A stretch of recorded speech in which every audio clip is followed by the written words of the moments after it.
It was 1977 at Little Bosque Farms Elementary School when we played a fun game. That's where we would jump onto the monkey bars, and every time we'd jump, we'd move the thing back until finally little Robbie Bettis, smack! Right on his head. Of course, my mother was concerned about a concussion. Joining me now is Nadia Flores. She is a speech pathologist. Nice to see you, Nadia. Thank you, Robert, for having me. Okay, so back in the 70s it was, don't let your kid go to sleep. Don't go to sleep if you have a concussion. Well, you're saying science is kind of caught up. It is a serious thing. What is a concussion? So a concussion can be any jolt or hit to the head or to the body. A lot of people think it's just the head. It could be to the body, and it causes shaking of the brain inside the skull. Oh. And it's actually at the cellular level. And yes, your question is, can children fall asleep after a concussion? After you sought medical attention, yes, you can. It's very important. Sleep is very, very important. You've just already corrected one myth. I thought it had to be an impact to the head, like a football player, you know, getting smacked or something. You're saying that any kind of hard impact could cause a potential concussion? Yes. So you can imagine your brain like a bowl of Jell-O. When your brain is shaken up, it doesn't just shake like a ping pong. It kind of moves around from side to side. And what happens is shearing and tearing of the neurons occur. So that causes for there to be a blood flow problem and an energy crisis in the brain. And it's going to take about 14 days for you to recover, for your brain to get back to normal. Now here at El Paso Speech Pathology, you actually have some testing, and the testing you're saying shouldn't wait until your kid has had an impact of some kind.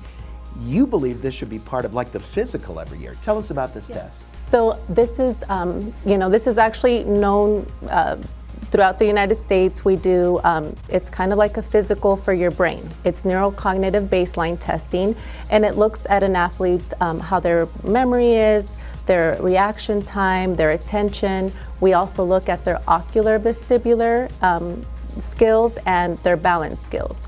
And that should be done before they start playing sports. That way we're getting ahead of the game.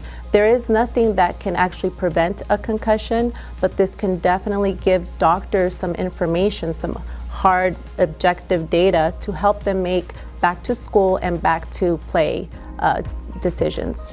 Okay, so the first step is that if you believe that you've suffered a concussion in any way, I guess you have to have your head scanned to make sure there's no bleeding or anything like that. And that would be up to the physicians that are assessing you.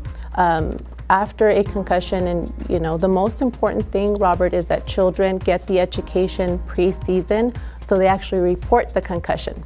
So that's number one. If they get hit and it's not real big to where everybody realizes it happened, the athlete needs to report the concussion. Now, the first thing to do is to seek medical attention, go to your primary doctor. If you feel like they need to go to the ER, go to the ER. At the ER, they will decide. With children, they don't do the imaging right away. Your doctor will decide whether it's appropriate to do a CT scan or MRI. But yours is a test that you say it's better to be safe than sorry, because it could turn up some things that a child, even an adult, even a senior citizen could have fallen, had an impact, and this test will reveal certain things, and you say that's important. Yes, having this actual data gives doctors more information instead of just going off of symptoms alone. Because right now, when doctors are making return to play decisions, they're going off the symptoms that the patient is presenting with. So it's very important to make sure that they have a little bit more information to help them make back to play and to prevent longer term problems. Wow, Nadia, excellent information. Now, Nadia would like to offer two things, so call the number on your screen if you would like to receive the testing for your child or yourself, or if you're a business who would like to sponsor underprivileged athletes and get them free tests. We'd love to hear from you. Thank you so much, Nadia. Thank you, Robert.